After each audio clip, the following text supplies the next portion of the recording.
हिज्जर की धूप में छाँव जैसी बातें करते हैं, आंसू भी तो माँ जैसी बातें करते हैं।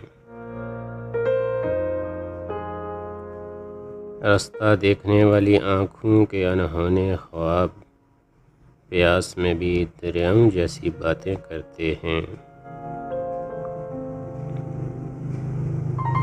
खुद को बिखरते देखते हैं, कुछ कर नहीं पाते हैं, फिर भी लोग हदाओं जैसी बातें करते हैं।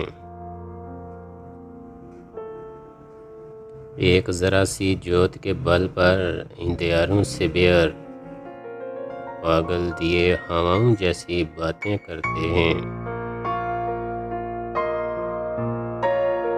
रंग से खुशबुओं का नाता टूटता जाता है, फूल से लोग खजाओं जैसी बातें करते हैं।